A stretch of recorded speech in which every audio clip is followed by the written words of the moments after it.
Hello, everybody. David Kennedy here once again, your 2021 Canopy Realtor Association and MLS president. 10 o'clock on the dot, April 1st, 2021.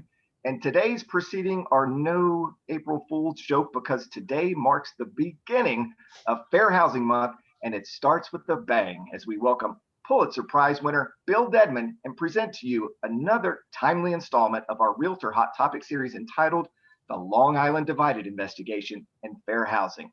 Would you pass the test? Today's amazing speaker, Bill Dedman, was the lead reporter on a 3-year Newsday investigation and is credited with the development and methodology of the project, and is here today to offer some exclusive behind-the-scenes insights to one of the most groundbreaking documentaries calling attention to fair housing violations. The fools are the ones who continue this behavior, and kudos to each and every one of you for being here today as we collectively work to stand up for racial equity. It is almost impossible to watch Long Island Divided without wondering what these agents were thinking and pondering, and worse, if that could have been any of us. More importantly, I hope we can also try to imagine ourselves as the client in these situations being treated unfairly. So sit up straight, pay attention, take a sip of something strong, but not too strong, and fasten your seatbelts for an incredible journey brought to you by the Canopy Realtor Association's Diversity Council. Now, if you'd like to get more information about the council or join this illustrious committee, keep an eye out for our contact information in today's chat. Speaking of today's chat, that's where you'll find some of the links to the helpful resources Bill will reference. So please mind that avenue for more information. Today's program is part of a month-long event where we are challenging you, our members, to join Canopy's Fair Housing Challenge and stand up for racial equity. Today, each and every one of us has taken the first step to complete the challenge. Your next step is to visit www.carolinarealtors.com and look on the webpage under the events calendar where you'll see Canopy's Fair Housing Challenge Stand Up for Racial Equity displayed there, encouraging you to get involved. Realtors can no longer remain neutral when it comes to fair housing. We must work, and I mean actively work, to end discrimination. So please check out the additional opportunities to check our biases, honor the Fair Housing Act, and work to end discrimination one interaction at a time by visiting www.carolinarealtors.com and look on the homepage under the events calendar where you'll see Canopy Fair Housing's Challenge Stand Up for Racial Equity. Now, as an added benefit, Canopy will promote members like us who meet the challenge on social media with the hashtag Canopy Challenge. From classes and simulations to learning more about the Canopy Housing Foundation and how it supports the quality of life in the region, you are guaranteed to learn something to improve your life and your business, as well as the lives of others as this region grows. Again, visit www.carolinarealtors.com and look on the homepage under Events Calendar where you'll see Canopy's Fair Housing Challenge Stand Up for Racial Equity. Take on the hashtag Canopy Challenge today. Now, a word from our sponsors. Canopy Realtor Association greatly appreciates our sponsors for continuing to support programs like these. And today we have a special sponsor in Extrovert Media. Extrovert Media has an exciting video showcasing us. Let's play it right now. As a buyer or seller, what draws you to a listing the most? Is it the value, the location, or the overall appeal of the property? What if I told you there's a way to incorporate all of those into one efficient marketing strategy? Real estate listings with videos receive 403% more inquiries than those without. Homes with videos also sell 25% faster than those with just photos. Video is one of the most popular tools to showcase a home and is something that is utilized now more than ever. My name is Brandon Roush and I am the owner of Extrovert Media.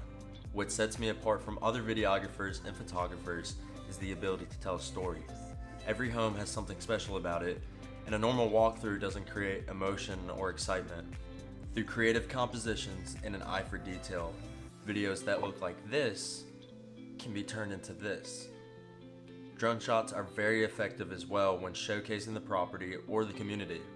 A simple pan-down shot can get the job done, but specific maneuvers make for a cinematic shot and an eye-catching point of view. I understand the speed of the market, and I offer a 24-hour turnaround for photos and videos. Give me a call or shoot me an email, and I look forward to working with you. Thank you very much, Brandon. Extrovert Media, bringing your listing's unique story to life through state-of-the-art videography. Special thanks to Brandon and Extrovert Media for that exciting video showcasing what a wonderful product Extrovert Media can bring to our Realtor members in order to capture the best out of our sales listings. Now for the main event. Kicking off our inaugural Fair Housing Challenge is Bill Dedman. He's a Pulitzer Prize winner and #1 best-selling author and lead reporter on the Long Island Divided documentary, recruiting, training, and deploying 25 testers, all with hidden cameras. Among the distinguished groups to whom he has spoken on the topic are fair housing and fair lending issues are the National Association of Realtors, the Federal Reserve, and the United States Department of Housing and Urban Development. Today's Realtor Hot Topic will be presented in a question and answer format that includes slides and videos. As always, your questions are welcome and encouraged, so be sure to locate your Q&A icon on the Zoom dashboard in order to enter your questions in the Q&A box. Also, remember to use the thumbs up button if you see a question already asked that you want answered. Then select that thumbs up icon to bump that question to the top of the list. And with that, it is Canopy Realtors Association's distinct pleasure to welcome Mr. Bill Dedman. Good morning, Bill. Good morning. Thank you, David. I'm excited to have this opportunity to share with you our Newsday team's recent work on fair housing. Thank you so much for inviting me. You know, it's sort of surprising. It's definitely gratifying that so many real estate associations around the country have responded to a newspaper team's investigation and are using it to provoke an important conversation. So I'm hoping that together we can dive right into looking together at some clips from our Newsday video of agents in action, perhaps not on their best days. And I'm hoping that we can talk about schools and what agents can say about schools and about new training available. My goal is for this session to be helpful to you and challenging, something for you to think about, and also for you to take action on. Bill, you won the Pulitzer Prize for an investigation into the mortgage lending practices, and I thought it might be interesting for our viewers to hear a brief summary of what that investigation entailed, and how does that investigation compare with this one? The stories in the Atlanta newspapers were called The Color of Money. They were about redlining, the old practice of mortgage lenders doing business on one part of the map, but not another. I say old practice. This was back in the late 1980s, and redlining had gotten a lot of attention earlier, but seemed to be thought of as something from the distant past.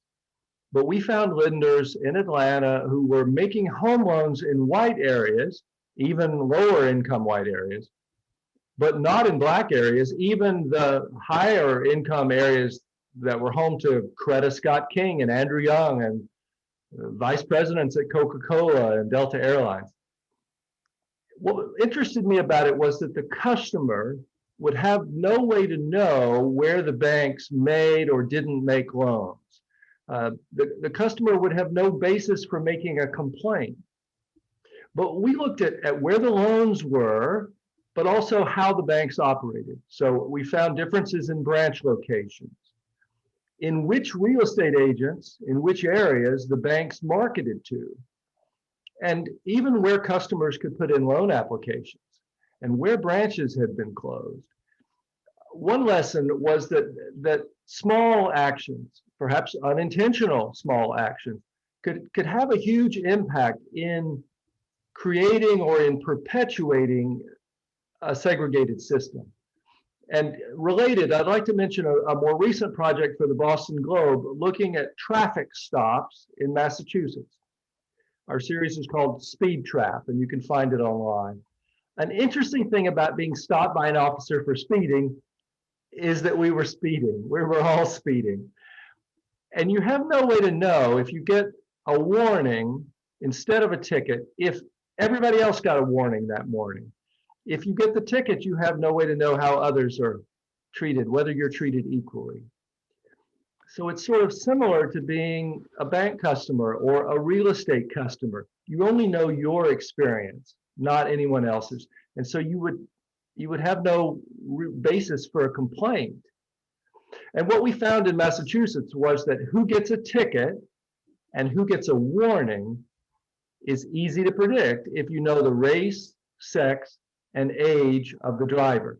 For example, women more often got a warning, especially younger women up to about age 40.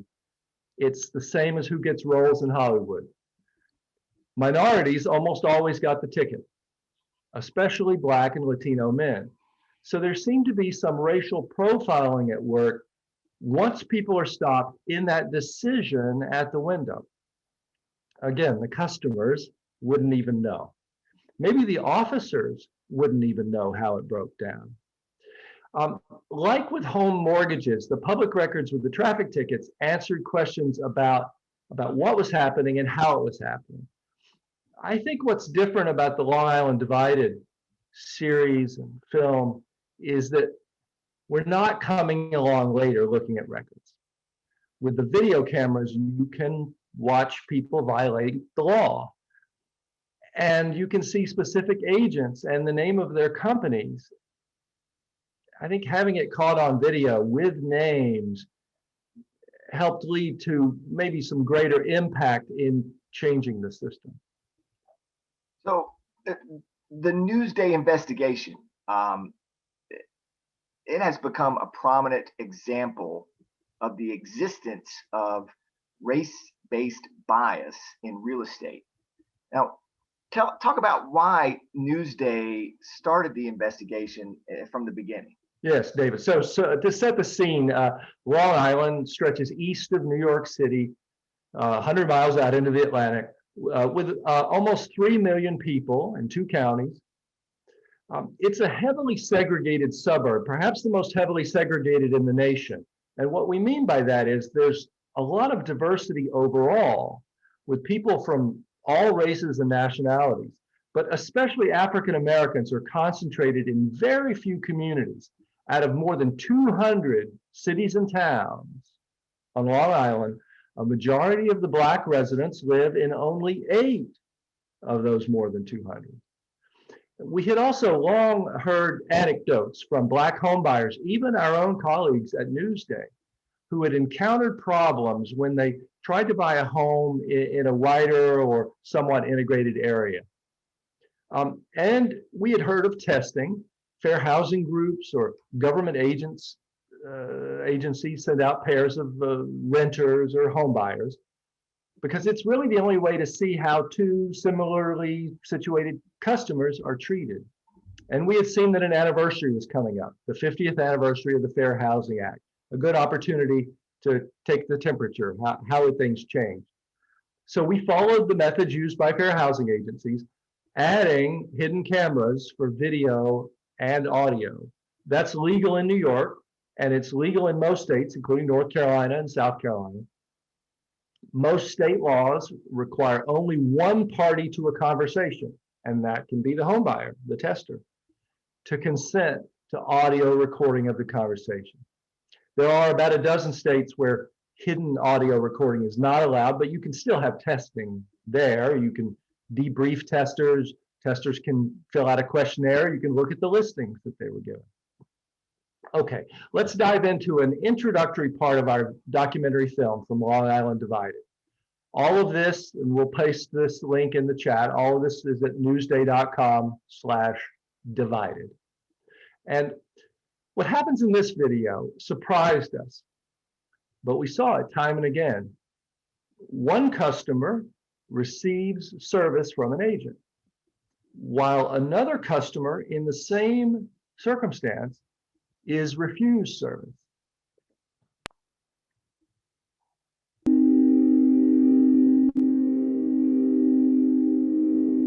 not gonna like those schools. But you don't want to go there. It's a mixed neighborhood. Mixed neighborhood. If agents are courteous and professional, how can you know that they're treating you equally compared with someone of a different race or ethnicity? I have to say it without saying it, you know. Behind smiles and handshakes, how do you know if they're giving you fewer options or suggesting different areas? I'm not going to send you anything you want to do unless you don't want to store your car to buy your friend. Or that rules don't apply to you and another home buyer in the same way. Yeah, okay, I definitely need that. Long Island is one of America's most segregated suburbs. Newsday set out to discover what role real estate agents might play in keeping it that way, potentially affecting the quality of lives. Technically, as a real estate agent, we shouldn't tell the buyers. In house hunting, it's nearly impossible to see evidence of hidden discrimination. You would never know unless you go undercover.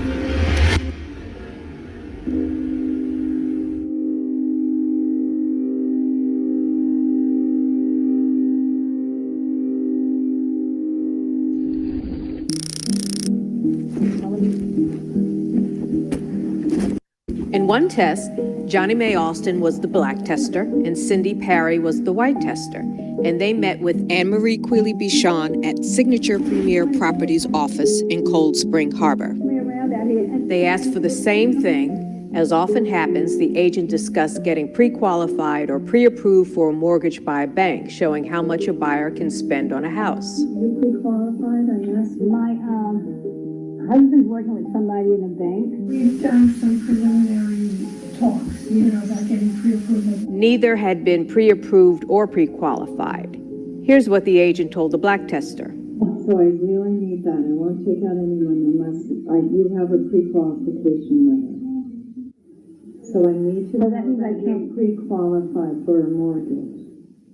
Oh, so that means I can't go out to see anything. I won't do it. You can try another person, but I don't have the time. And without pre-approval, here's what the agent told the white tester. What is your availability? When can you start looking at houses?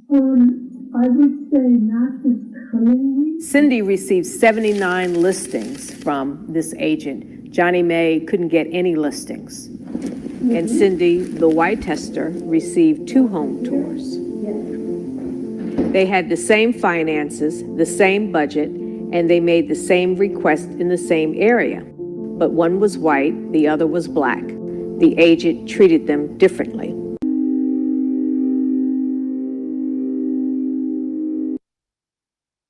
Wow. So give us if you could, Bill, give us a summary of the tests. Who was tested, and what was the outcome? Yes, David. Our Newsday team focused on home sales only, no rentals. We sent out first-time home buyers one at a time to see the same agent. So we'd send a white home buyer and then an Asian home buyer, or a white and black, or a white and Hispanic, and we would mix up who went first. The home buyers gave the agent the same circumstances. They worked from the same script. So they were first-time home buyers, so selling another property was not involved. We chose testers of the same gender and roughly the same age. We dressed them the same in a business casual style. I went shopping at Nordstrom for similar purses for the women. They asked for the same number of bedrooms, and they were prepared to give the same income and same credit scores, but rarely were asked for any financial information other than mortgage pre-approval status, on which they were identical. We shopped for houses from entry level. Now, in New York City area prices, entry level is about $400,000, up to the high end, $7 million. Now, $7 million won't get you Alec Baldwin's house in the Hamptons, but it will get you into his neighborhood. Always the same price, though, for both testers in a pair. And they saw the same agent. Now, that wouldn't really be necessary for a fair housing lawsuit. Under the law, 2 different agents at the same brokerage are also supposed to treat customers equally. But we thought it would be more fair and more persuasive to have the same agent see both customers. How did we pick the agents? We didn't. The brokerages picked which agents would be tested, though they didn't know it. Whoever was on the board to handle walk-ins or phone calls, that was the agent who got tested. We did 86 of these paired tests at 12 companies or brands. And these 12 together represent more than half of the sellers in our market. Coldwell Banker, Keller Williams, Century 21, Remax, as well as the large regional brands, Corcoran and Douglas Elliman. We tested each company many times. We recruited and trained 25 testers. We trained them with their identities, how to answer questions in a neutral way, and we rigged up the video cameras. Our team reviewed 240 hours of video to see how the customers were treated and analyzed thousands of listings they were given to see what school districts and communities were suggested to them.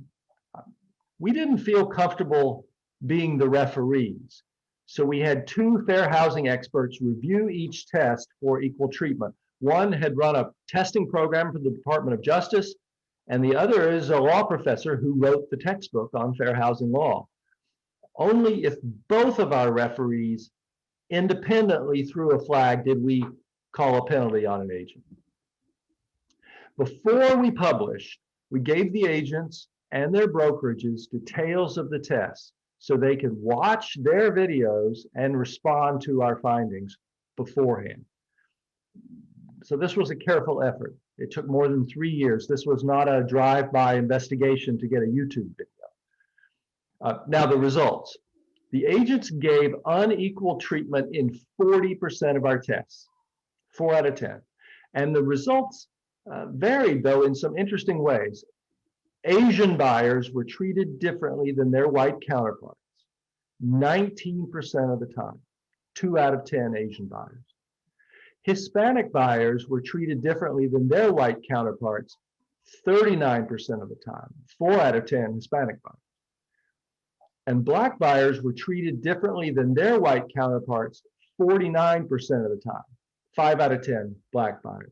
Now, most of the attention has been on that high difference for African-American customers, but I would say don't lose sight of the rest. If 4 out of 10 Hispanic buyers or 2 out of 10 Asian buyers are being treated poorly half a century after the civil rights laws were passed, those are high numbers as well. We viewed this as testing the gatekeepers in real estate to see how they perform.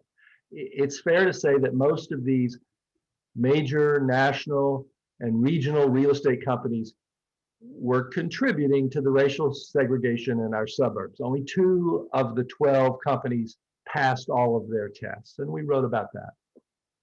I guess the question you have to ask yourself is, would the results be any different if we repeated the test in your communities? Let me describe what sort of differences we saw. First, we saw steering. Agents directed 24%, 1 out of 4, minority home buyers into different communities and different school districts altogether than their white counterparts. We also saw different treatment. One buyer was asked for ID, but the other was not. That happened several times. Some agents wouldn't help our Black or Hispanic buyer unless they signed an exclusive contract with that brokerage, but didn't require a contract of the white buyer. And there were inappropriate comments by agents. Minority buyers weren't subjected to racist comments or inappropriate remarks. It seems we're well past the days of signs saying whites only. But the white buyers heard from the agents inappropriate comments about race. Here's a video clip highlighting this problem of inappropriate comments.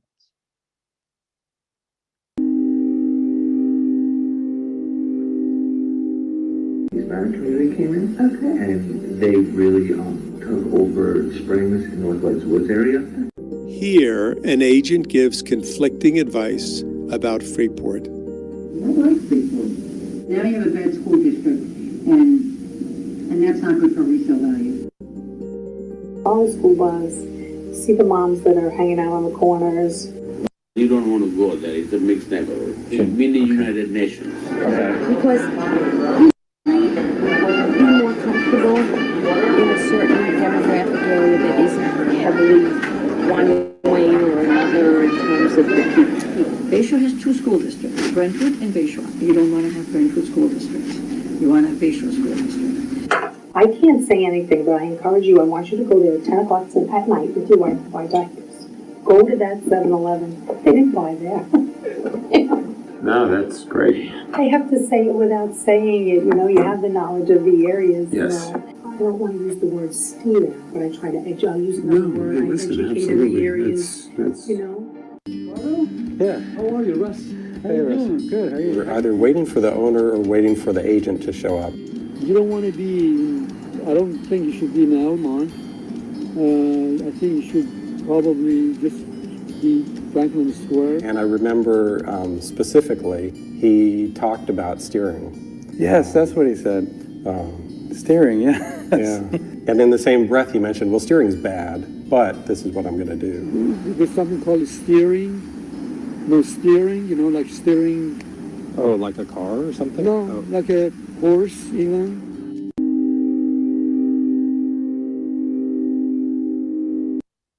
It seems that some agents, they were aware of steering. They have gotten a message that complying with the fair housing laws is some sort of political correctness, that it means not saying the wrong thing, or not saying the wrong thing to the wrong person who might complain about it. Perhaps we need more attention to steering and to differential treatment on what agents do instead of what they say. And are they giving the same advice to all clients, treating all clients equally? Okay, so speaking of steering, we've been talking about it. What forms did this unequal treatment take? Steering is sort of an imprecise term, right? It's often used as a catch-all for various behaviors, like telling one person that there's no housing in an area in their price range, but showing housing in that price range to others. We saw that happen. Making unsolicited comments about the race or religion or ethnicity of people who live in an area, or about the schools, or comments about crime or resale values as a way of encouraging or discouraging someone from living there. That's steering, especially while giving contrary information or being silent on those matters to another customer. We heard agents, and you just saw one, tell a white buyer to avoid an area because of poor resale values while encouraging the minority buyer to look there. We also saw just differences in the level of service. Overall, our white testers got 50% more listings than their black counterparts. Now, we've been discussing this in terms of individual buyers, but look at it neighborhood by neighborhood. Here's how it shook out. Both testers would ask for an area, say within half an hour of downtown. And that area would include many communities or neighborhoods. But sometimes in the wider parts of that area, the wider parts of the area that both testers are asking about, listings would be given only to our white buyers in that area. Minorities were in effect steered around those communities. That we were expecting. That's what we were testing for. We didn't expect this.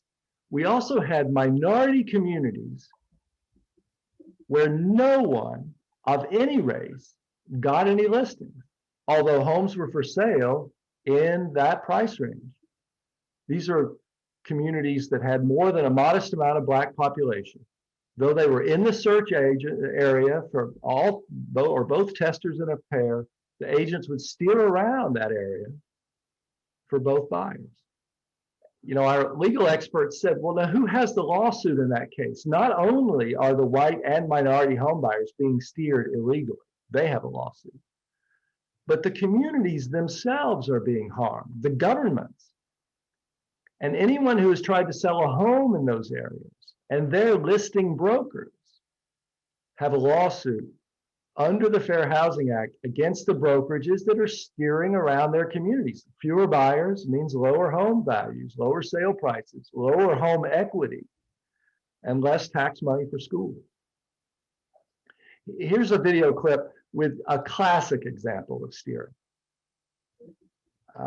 An agent tells one family it's a good place to live, and oh, they have nice neighbors, while the agent warns another family it's a dangerous place.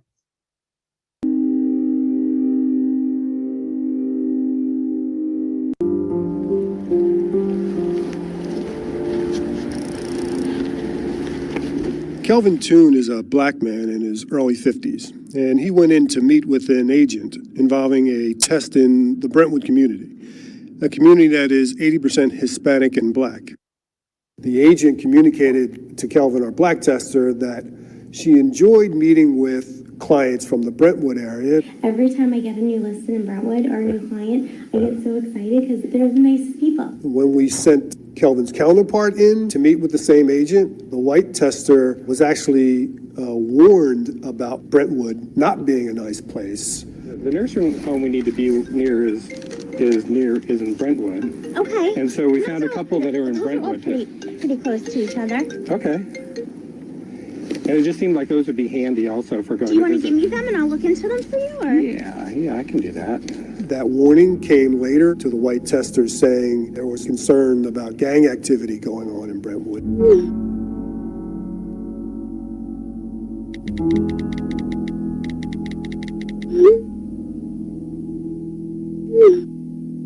This agent wanted the white tester to know, but that information wasn't provided to Kelvin, the black tester. The listings centered black tester Kelvin in Brentwood with 27 house listings, while the white tester got 0 listings in Brentwood and was directed towards much whiter neighborhoods.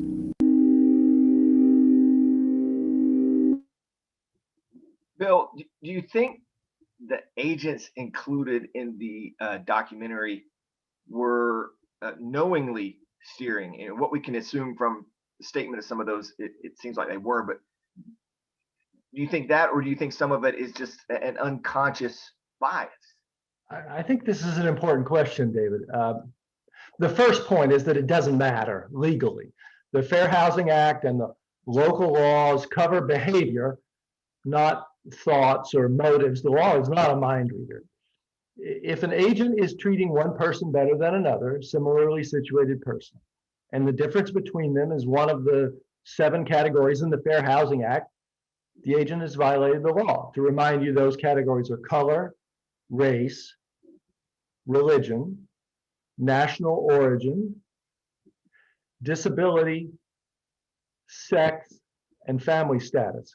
Family status usually meaning having children or being pregnant. You also have state and may have local laws that could include marital status, sexual orientation, other categories. It is interesting, however, to speculate about the motivations of the agents. If you want to stop something from happening, you have to consider why it's happening.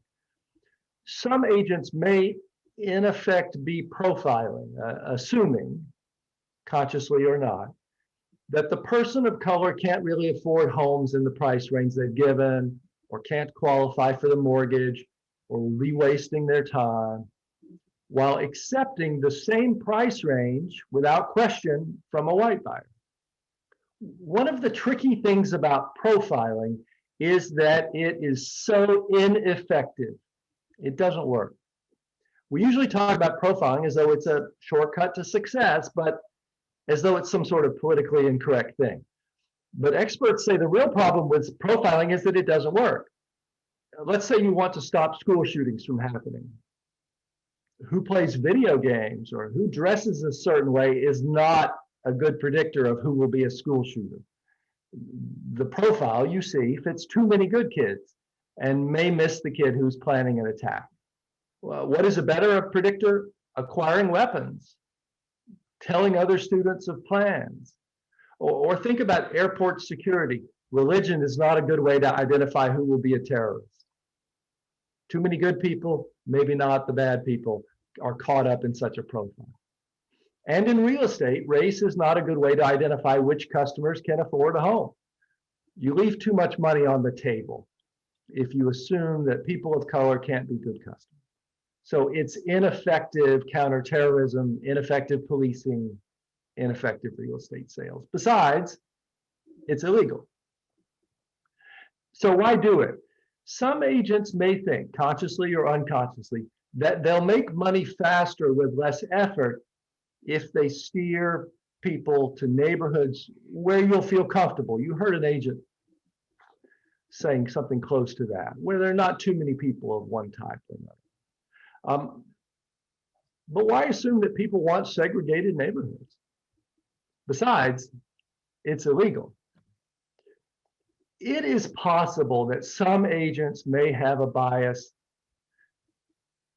themselves and are prejudiced. I'm assuming that that's a very small group and not a large enough group to account for as much steering as we see. It is possible that agents without a bias themselves might be bowing to bias that they expect from others. Maybe agents fear that sellers would be angry if they brought minority buyers to their home or to their neighborhood. An agent might fear that the neighbors, who are, of course, potential customers in the future as sellers, might be upset. Or agents might think that appraisers or lenders might be biased, making it harder to close the sale. And there is some recent evidence of that. But again, none of that matters. Steering is illegal. It may be that on issues of race, it's easy to apply all the heat to the question, who's the racist? Or who in our office might be a bigot? It seems to me much more productive to apply not heat, but light to the question, is what we're doing treating people differently? How does it work in our office? Because under the law, it's what you do that counts.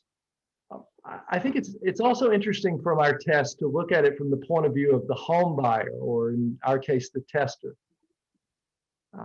Our testers often came back from the real estate office telling us that agent was so nice. And they only learned the truth when our team brought the buyers together to watch how both testers in the pair were treated.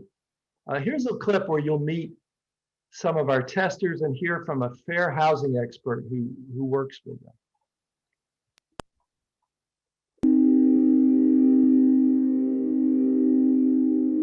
It almost makes me wish that the racism is more explicit so that I would know about it. Too often I hear people who maybe aren't as familiar with this kind of work say, oh, well, they were just testers. But all you have to do is tell someone, which I have to do on a fairly regular basis, that you were turned down because of your race, and tell them the circumstances that occurred on a particular test. And you will see just how real and painful that injury is. Elmont, it's okay, it's good, you're very close to the city.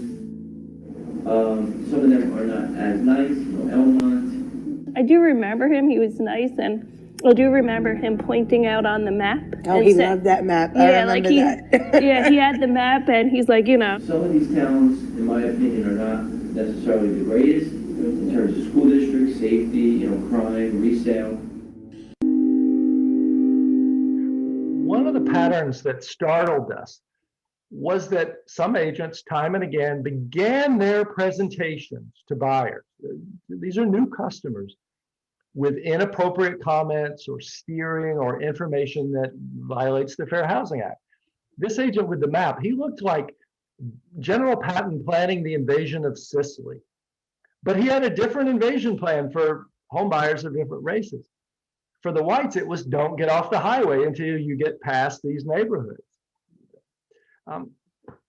Note that it didn't seem to be offhand, casual comments. It seemed to be the sales pitch, the standard guidance for narrowing a home search. I hate to say it, but for these agents, it seemed that steering was the service that they were selling.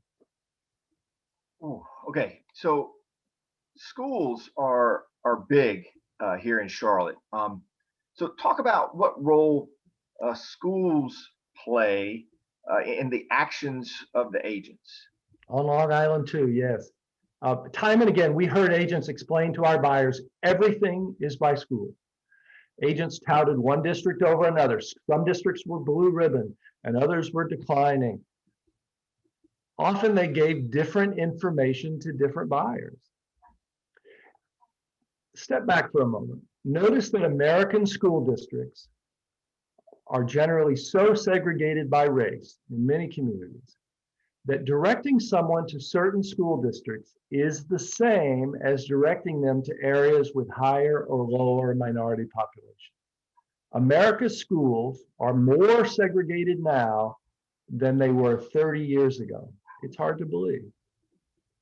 So school segregation and housing segregation are intertwined. Around the country, some agents have picked up the idea that they can't talk about schools at all. You've heard agents say, oh, I can't mention schools, but the Fair Housing Act doesn't say that. Agents can give straightforward, factual information or answer questions. You can say where your kids went to school or refer customers to websites with information. The problem arises when the agents are picking and choosing different districts for different customers or making comments about the demographics in schools to steer customers. We'll get into this more, but here's a discussion of schools from our video.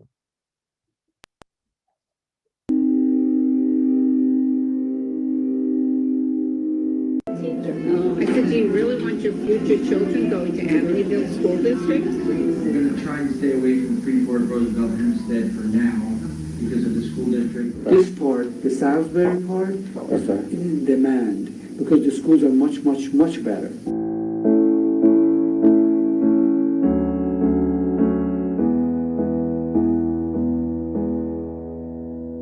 In Newsday's 86-pair tests, agents often applied a laser-like focus on school districts, highlighting their perceived quality when recommending places that house hunters should consider buying or avoid.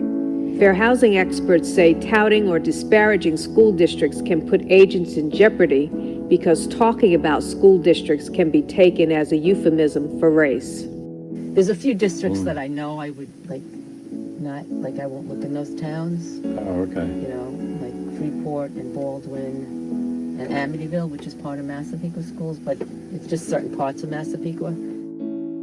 If the customer asked about the quality of the schools and the agent responded with accurate information, I think the agent would be fine. The problem with talking about differentials in schools is that at least in the last 10 or 15 years, that has been a proxy for race. They don't mention the race of the community. Good schools are available in these areas.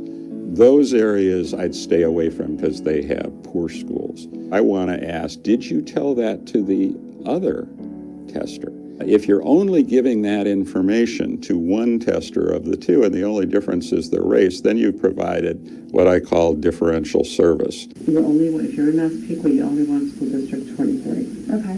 You don't want 6 in Massapequa because that takes in Amityville, and you're not going to like those schools. Schools are the hardest part of this. So let's think through this together. How do you discuss school quality without violating the Fair Housing Act? First, you all understand, I hope, that you don't have to talk about race to be steering. We all understand that if the districts vary in race, and if you're promoting one over the other, you're steering, especially if you're giving different information to different buyers. So what should agents do? Some customers suggest that agents not talk about schools. Others suggest that they list their information to answering factual questions, but stay away from the trap of using labels such as good or nice or high performing, or responding to the customer who is thinking in terms of those sorts of vague labels. Here's the complicated part. If it's okay to share websites with objective information, is it okay to talk about school test scores? Write this on the blackboard 100 times. School test scores don't tell you how good a school is. School test scores are what you have to judge school quality. It's what many of us rely on. But school test scores tell you mostly how wealthy and educated are the parents who send their kids to that school. Wealth and education of parents is a very good predictor of their children's test scores. And race in America is a good predictor of wealth and education. So you see the problem. A high-performing school may just be a wealthier area. And a school with lower test scores might actually be the higher performing one, where good teachers are bringing up the scores of students who are growing up with fewer advantages. Just recently, greatschools.org, the school ranking website that many realtors refer customers to, has realized this pitfall. It's changing its ratings, especially in states where it was basing the ratings entirely on test scores. It realizes that that's just perpetuating segregation. NAR has spoken up in favor of this change. So, can you talk about school test scores? Can you refer parents to websites listing them? Yes, legally, you can if you give the same information to everyone. But it's maybe more of a moral question. Is it right to do this in a country that is as segregated as ours? NAR is actively working on trying to give you better guidance about schools. It has a group working on this topic now, and it's starting with a film that it's going to come out about schools and segregation later this year. So there will be more to dig into. I think this is an area that's going to change rapidly in the next 10 years. Okay, we'll definitely want to keep an eye out for that. I see a lot of pitfalls there. So thank you, Bill. That's fantastic. So let's talk about the reaction. What kind of reactions did you get from the real estate industry? What kind of reactions did you get from the government? Can you talk about that? Well, David, I guess it's fair to say that we have raised awareness of these issues. Often I'm asked what happened to the agents in the videos. We know that disciplinary hearings are happening now. They continue this month. So we'll see if anyone gets suspended or loses a license. The agents and their brokers were already called to testify in public before a state Senate committee hearing in New York. They were sworn in, they were on camera like this, and had to answer questions. Some handled it well, saying they hadn't understood that they were violating the law, they didn't intend to, and they realized that what they said was inappropriate.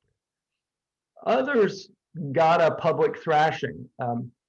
The agent you saw who said, follow the school bus, see what mothers are waiting to meet the bus, she explained that she just meant for the customers to learn where the bus routes were. And the agent who said, well, the Hispanics are taking over this neighborhood, he said he meant that in a positive way. One senator told him, on behalf of everyone with a brain, I'd like to tell you how ridiculous you sound. The most surprising part of the hearing was that the brokers all said that they had reviewed the tests and the videos and had found nothing wrong. Not a single one said that they saw any violation of the law. Their position seemed to be that if steering isn't intentional, if no one mentions race, if you don't say out loud, I'm now going to be violating the law, then it wasn't illegal. And you know better, and the senators knew better. After the hearing, the New York State Senate unanimously approved changes to state law. And action in the State House Assembly is next. Let me show you quickly those changes that are coming.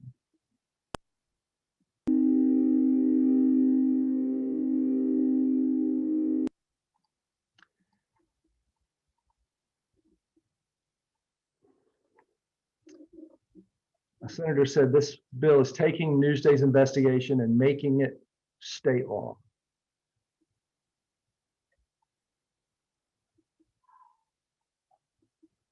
Now, what's coming in our state in New York? And that which might come in other states. Testing of real estate agents, adding to the broker's fees and the salesperson's fees to pay for that testing, requiring standardized procedures for client intake. No more asking one person for ID and not another. No more pre-qualifying one but not another.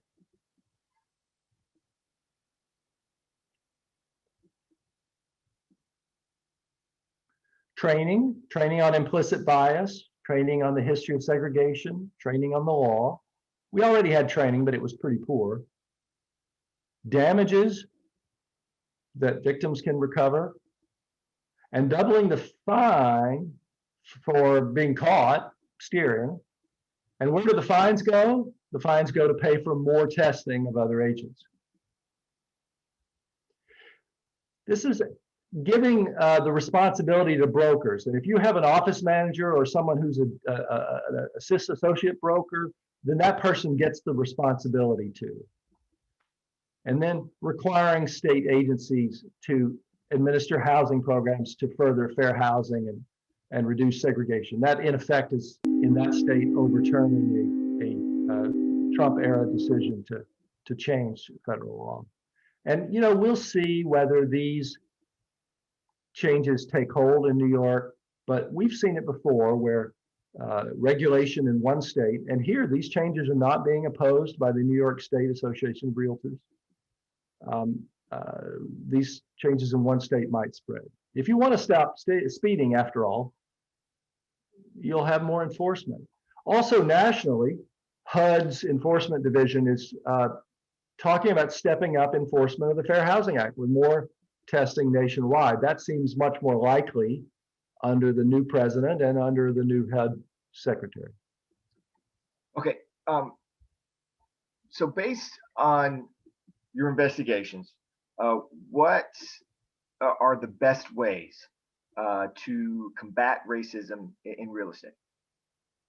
Oh, David, so this is interesting because as you know, the undoable task would be to combat racism, right? The doable task, the thing we could focus on is combating unequal treatment. So let's talk about some fixes for that. The National Association of Realtors has responded vigorously to our investigation, and I think its efforts are interesting and worth examining for a moment. NAR has a new program. It's called ACT. A for accountability, C for culture change, T for training. So let's talk about those. A for accountability. First, NAR is working with state associations to point out where state licensing laws and training fail to support fair housing. Now that's a new thing. The National Association making recommendations to state associations for tougher fair housing regulations and greater enforcement on fair housing. Your state will decide what to do, but NAR is making recommendations. NAR is also developing a voluntary program of self-testing, helping companies that want to test their agents for compliance with the fair housing laws. Now you may think, well, there are no such companies. At a hearing in New York, the CEO of Realtor, which owns, as you know, Century 21 and Coldwell Banker and Sotheby International and other brands, said that he's in favor of testing his own agents. And NAR says, well, we'll meet you halfway. NAR is working on a program to help companies do testing and make connections to fair housing groups that would help put the tests together. This might be the most consequential change of all. So that's accountability. ACT. C stands for culture change. You know that fair housing is a core component of the Realtor Code of Ethics. You may not know that from 1924 to 1968, into my lifetime, the Realtor Code of Ethics prohibited selling a home in a white neighborhood to a black person, as they were presumed to be detrimental to the neighborhood. So let's acknowledge that cultures can be changed and that change can take a long time. There is a long tradition in America of redlining, of block busting, of racial covenants on deeds, of predatory subprime lending that strips home equity out of minority neighborhoods. We are not saying that real estate agents created segregated suburbs or communities. Many of you may have read Richard Rothstein's wonderful book, The Color of Law, and we'll put a link in to it.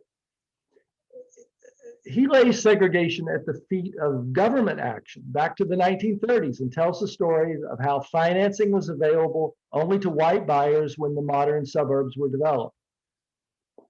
So these are not just historical facts, but continue today in subtle ways. Even this year, we've seen studies about how appraisals vary between white and black neighborhoods. But let's acknowledge that the effects of segregation carry down from generation to generation, starting with the differences in wealth creation. Home equity is the money that the grandkids are going to use to go to college. NAR says that changing the culture in real estate is probably the most difficult challenge and that it's going to take a long time. So ACT, T stands for training. Our state of New York already required fair housing training classes for all agents. Newsday's team went to the training classes and shared the curriculum with experts. And the training was weak, it was jokey, it hardly mentioned steering at all. The State Association of Realtors suspended its fair housing training and is rewriting the curriculum. And NAR has responded by trying to quickly improve training materials on fair housing. So first, this spring, a new thing coming is that NAR is rolling out a course specifically on implicit bias in real estate, how to recognize it, how to overcome it. This course will be a 3-hour course that brokers will take and then can teach the course to their agents. So that's coming this spring.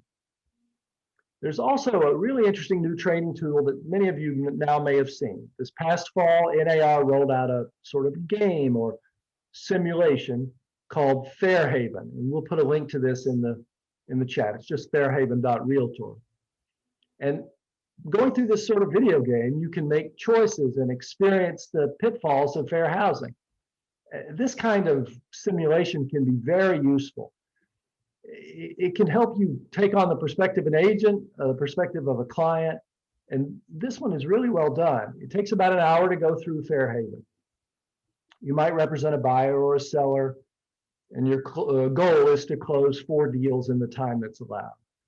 Or you might play the role of a client at various points. And it's different each time you go through it. Here's a tip for you. If you do it, do great, that's wonderful. Do it again, but give intentionally wrong answers. You'll get more information and you'll get more videos and you'll learn more. So I encourage you to have everyone in your office go through it. And I saw that you're having a Fairhaven challenge in April. Finally, in terms of training, NAR is making a film about good role models. I mentioned that 2 of the 12 companies in our investigation passed all of their tests. And NAR is making a film about companies that do the right thing in terms of fair housing and prosper. NAR also has a new award for fair housing champions, and it's making a film about these good role models. So it's trying to hold up the positive side as well. I think all of this is very useful. Let's acknowledge that quality control is difficult. Right? You have an industry where agents are self-motivated, self-employed, independent, working from home or out of SUVs. Some are part-time. Often during our project, our team, we're sort of acting like air traffic controllers, sending testers out and watching their videos when they came back and communicating with agents.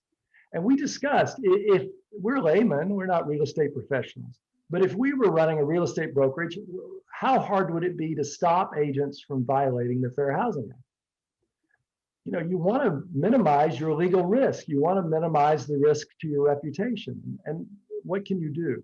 I think we all understand that a fix is not saying, well, we respond forcefully to all complaints, because you all understand that nobody would know they were being steered.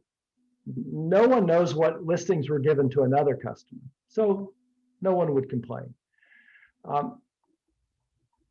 It did seem clear to us that the agents in our test didn't have rigorous standards for what they do and don't do with every customer.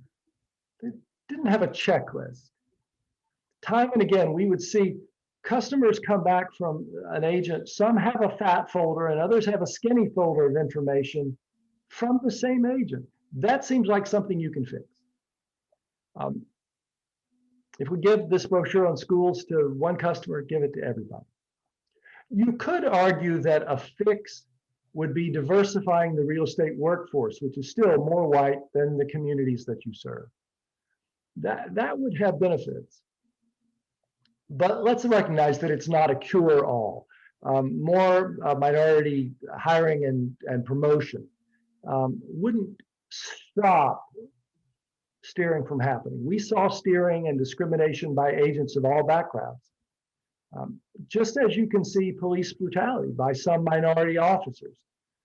So one has to look at the big picture at how it works in our office and our industry, not just the actions of individuals.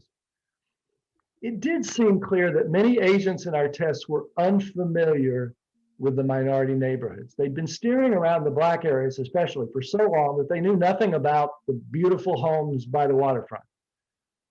You know, after my banking stories in Atlanta, one bank put its lenders on a bus to tour the wonderful new homes in a Black subdivision, and they made a mistake of letting me come along.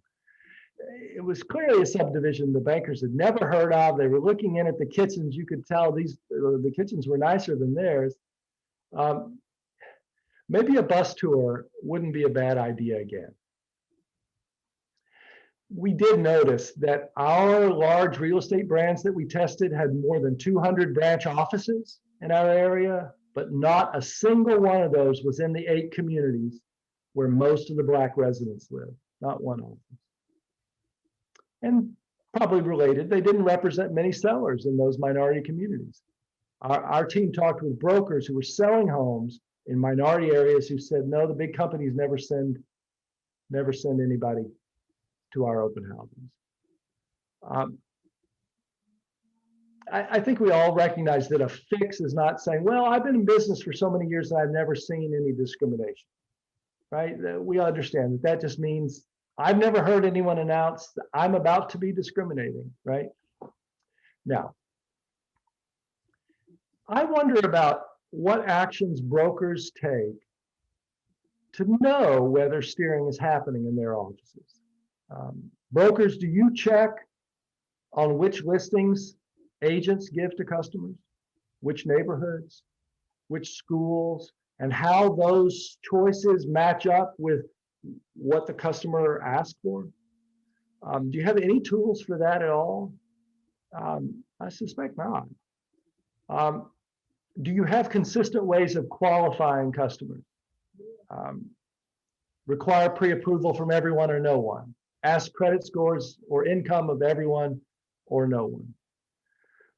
I'll give the law professor Bob Schwinn from Kentucky, one of our consultants on the project, a brief, strong word on this in a video clip.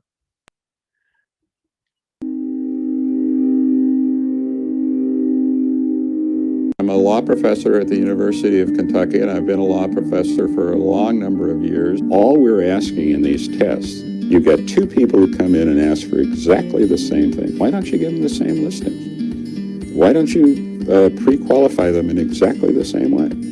It's not that big a burden. This is a law. This should be treated like a tax law or any other law. You have to obey this law, and particularly if you're in a licensed business like real estate agents, if you can't obey the law, you ought to just get out. Now, I assume that all of you want to obey the law. So the hard part is recognizing how discrimination can happen and plugging those gaps.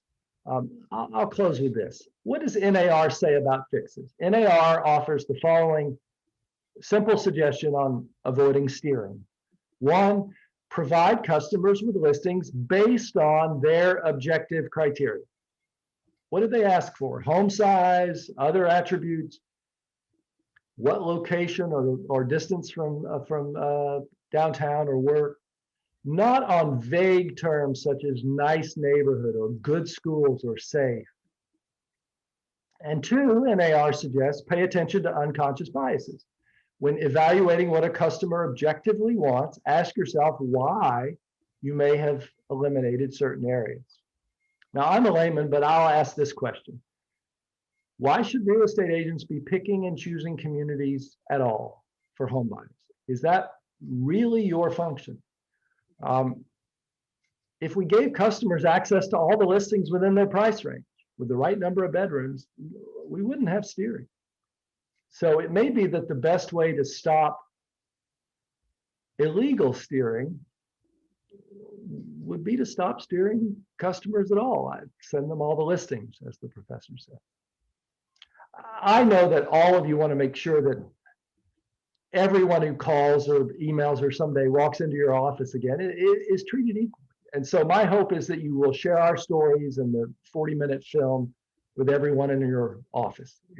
It's called Long Island Divided, and the film is on the same web page as the stories, newsday.com/divided. Have a movie night, post it on Facebook for your friends. But I'm hoping that you won't stop there. Have a conversation. Let's assume everyone's goal is to treat everybody equally, of course. Now, what specific steps can we take to make sure that that happens? I'm hoping that you have other questions. I really hope that this has given you something to think about it. I'd like to hear your reactions and other questions.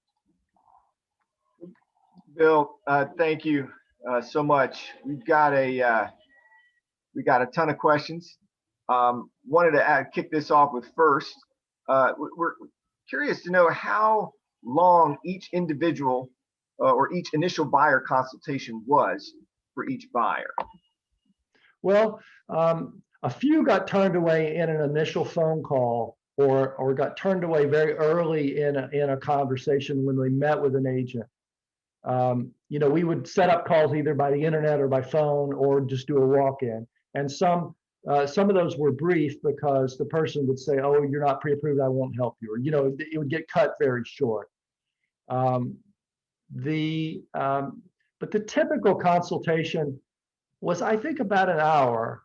I think it was pretty typical for the agent to spend about an hour, maybe 45 minutes, talking about what the you know, what was the search area, what was the constraints, what are you looking for, and to tell a little bit about how they did business.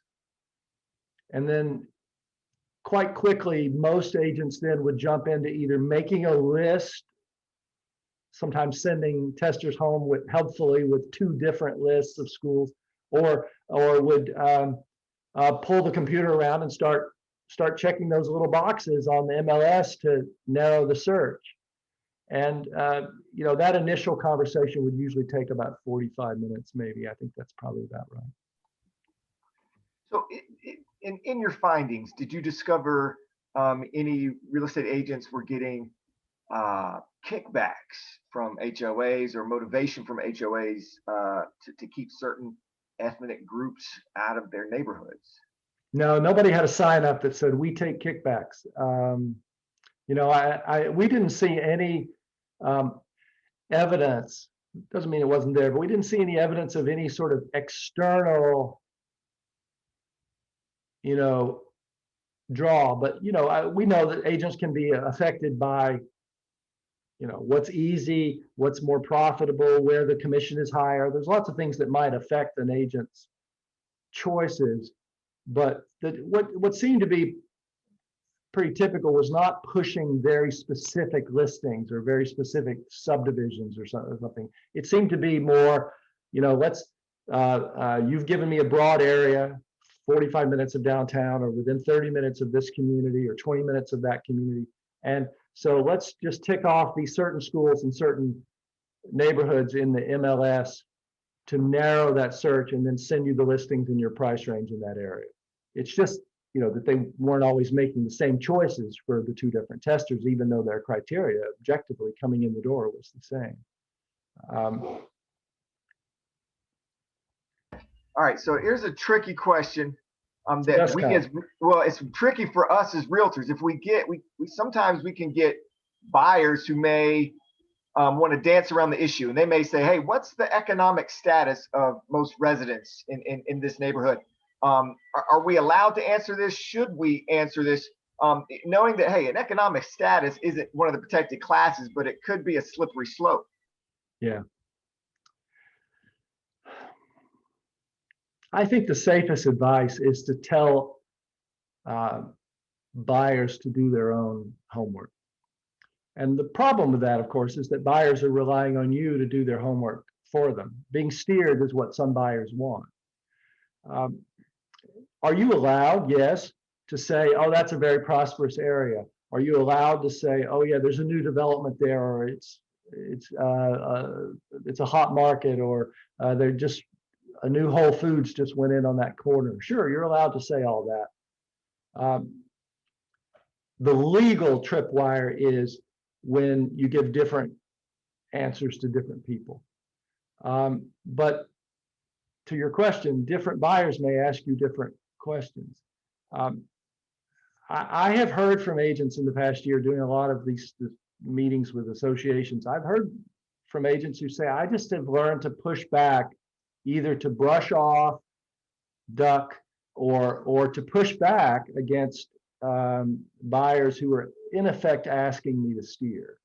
And the easy pushback is to say, look, you need to go drive these neighborhoods, and you need to go do your own research about neighborhoods. It might be that you can find a rather neutral site that will give some sort of, history and summary information about neighborhoods that you might share with all customers. So I think it kind of leads into a question that really kind of what you just said. I think a universal information could be suggesting websites. For instance, in Charlotte, we could do, if you get questions on crime in school, we don't necessarily answer the questions, but we could then reference websites like CMPD, that's the Charlotte Mecklenburg Police Department.org, or CMS Schools, and say, this is where you can get the information, instead of us saying that. Is that safe or best practice, in your opinion? It's not a bad practice. We found that in our area, local area crime stats were not very available. Most towns on Long Island don't report their crime stats, but there were websites that were giving crime stats for all those different communities. In other words, it was bogus. And you have to remember that often the crime stats that people look up mostly have to do with property crime. That's the majority of crimes. Is minor stuff, fights, and if people are looking for how safe a neighborhood is, the total number of crimes in that area is really not necessarily a good predictor of that. So, legally you're okay. So the answer is yes. But you have to realize that sometimes you want to caution people about the limitations of what they can find out from that. People over rely on that sort of screening mechanism. So this may be, you delved into, at the start, we talked about, you did a similar study with lending, and we saw in depth what you did here in the real estate industry. Is there anything coming down the pipe with appraisals? Sometimes we see appraisals be a little bit higher for one race than the other. Do you see? Yeah, there was a national study that was published this past year. The New York Times and others wrote about it, the AP, about. I mean, the celebrated example in there was an anecdotal example of a family that got one appraisal and then raised the value of their home $100,000 by taking down, before the second appraisal, the photographs of the Black relatives. But the overall stats, the overall figures suggest that there are a lot of penalties that people in minority communities pay. Penalties of appraisal, penalties of being steered around, penalties of a higher tax rate per $1,000 of value. So all of this is, in a way, sort of a cycle, right? I mean, if you're steering around an area, if an appraiser is lowering value in an area, then in some ways that does make the area less desirable, because the appreciation of value in that area is slower. And so these minority areas, it's sort of a vicious circle of truth and fiction mixed together. And I think if you want to break that cycle, the first thing is to give only objective info and to give the same to everybody. not to start saying, oh, you won't like those schools. I think it's also important to remember that we don't always know what other people like. I mean, you know, my brother and his wife are in Asheville. She's a doctor. When they went shopping for a home, they had a hard time finding, being shown any homes in an integrated area, because the assumption by agents was that a doctor's family won't want to live in an integrated area, which was the opposite of what they were interested in. Some people want one thing in schools and others want the band program and the lacrosse team. And we're not always, you know, our assumptions about what's desirable may not fit. But if someone says, what do you know about who has a great lacrosse team? You can tell them. You can tell them where your kids went to school and what their experience was there. I do think we saw, just as would happen in appraisal, I do think we saw some implicit bias at work in sort of an affinity, sort of agents having a closer, building some rapport quickly with white buyers. I'll give you an example. We didn't count anybody as failing a test because of this, but we did notice that agents were more likely to tell white buyers where the agent lived. The agents were more likely to say, I live in this community, you'd really like it, to white buyers than they were to minority buyers, even though the community where the agent lives was within the search for both.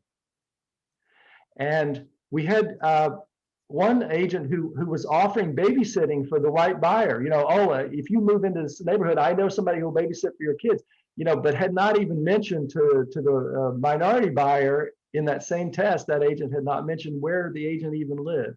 And that seemed like some real sort of implicit making a connection with someone that was affecting the whole interaction. So realtors, sometimes we use scripts if we're on listing appointments, listing agreements. Are scripts a good idea to have, particularly if you know, we're becoming aware of maybe some biases that we may have? You mean like a checklist, what you do or don't ask? Yeah, and then maybe just some talking points to make sure we don't say the wrong thing. Is the script good, or is it just words? Do you think a script would lead to actual change in what people are thinking? In other words, well, a script that's about fair housing and how much we're going to comply with it is not of much value, right? Just in the same way that sometimes people suggest a fix for this kind of thing by the whole idea of making more prominent signs that say we follow the fair housing laws. You can understand how that has no effect whatsoever because nobody knows they're being steered.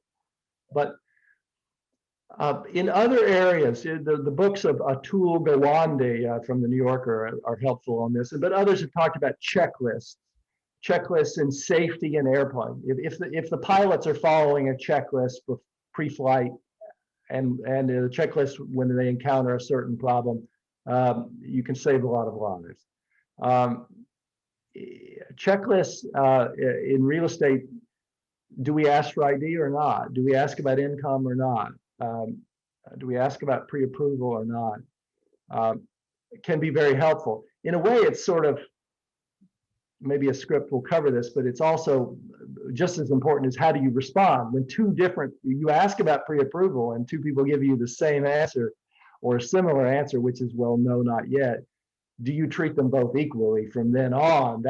It's what happens after the script that may be most important. Okay. This is where broker supervision really comes in. I have a guess that most brokers really have very little information about how agents actually conduct these conversations and how they make the choices of what to click on the MLS and what to ask for from. I'm guessing that there's training, but there's not much supervision on these areas. Okay. If you're a realtor and you feel like some of the questions that you're being asked would get you in trouble, what's the best way to navigate those instances? Well, where you would know how to deal with your customers, but I've heard agents say I'm willing to push back. You know, certainly if an agent says, I mean, let's say a seller says, I don't want you bringing any black people to my home. I've spoken to agents who've been told that. Well, you know, you can say, well, sorry, I'm not going to represent you under those circumstances. I mean, one part of the integrity of being a financial advisor or in another regulated industry like real estate is to be willing not to take a customer who's pushing you into an illegal area. But for most people, you know, they're just not very educated. They don't about these matters. You're the expert, and they don't know that you can't start telling them about race or about crime rates. They don't know that, and they may push you in those areas, and you may have to educate them by saying, look, you know, that's an area that's outside of what I can discuss. There are fair housing laws that limit what I can say about these things. You're the one who has to do the research. And, you know, most people may, you know, if they're told, look, it's just a legal prohibition on what I can do, they'll understand that. If they don't understand that, they may not be your customer. Right. So another question about schools. If a client specifically says, this is the school I want, and this is why, and they kind of draw the framework of the conversation, how far do you exist within that framework without kind of getting yourself in trouble? You know, you're not responsible for there's nothing in the Fair Housing Act controls your actions. It doesn't control your customers' thoughts. And so you may find that you're personally, you know, uncomfortable having a customer who says, well, you know, I'm biased and I don't want to go to that neighborhood for that reason. I want this school district. That's a moral question. But from a legal point of view, I think, I'm not a lawyer, but my understanding is that, you know, if they want a particular school district, that's what your customer wants, and you can show them only homes in that school district. What their reasoning is not really your problem. You know, another way that the customer perceptions come in, as many of you know, is these buyer love letters, you know, sending letters to the seller saying, please pick us among all the offers for your home. An increasing number of agents are recognizing the fair housing implications of these, because it's really tempting the sellers to pick people who look like them or who have a family like theirs or who have a family at all. And I've heard increasingly from agents who say, I just tell our sellers up front, I won't pass on any letters we get. Yep. And you can do that. You can't pick and choose which ones to pass on, but you can say, look, it's just my practice. I won't give you those letters because I don't want to tempt you. You know, you're selling the home, and the swing set just may get ripped out and they're going to plant a vegetable garden there. You're selling the home. It's not up to you who to choose people who look like you who are going to live in your house. Great answer. I was actually looking last night at listings, and in one of the comments, the listing agent said absolutely no love letters will be accepted or conveyed, and that stood out for me. So I think it's a great answer. One final question before I give you the last word, but I want to. You had testers, 25 testers that went in, and I want to see what, if any, feedback that some of the testers that were discriminated against, did it have an emotional effect on them? It did. It did. We didn't encourage them.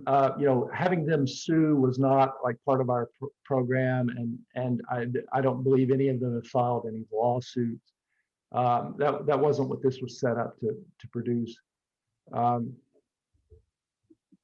you know, some of our testers were just people we found through church groups or friends. Some of them, many of them were actors, out of work actors, because there's a lot of those in New York City. Yeah. And you know, we paid them a small amount and gave them mileage and lunch money, and they knew it was a test of discrimination. But when we brought them in to have them watch the videos, they really were surprised at how much difference there was. And I think it had an effect on both the white and minority testers. I thought she was really nice. This was a very common response was, I thought that agent was really nice. I remember her. And then the testers being angry to realize that, they got treated well and someone else didn't, or they were mistreated and the other person was. When you get 0 listings and you're given a good reason for it, you're not pre-approved. You accept that.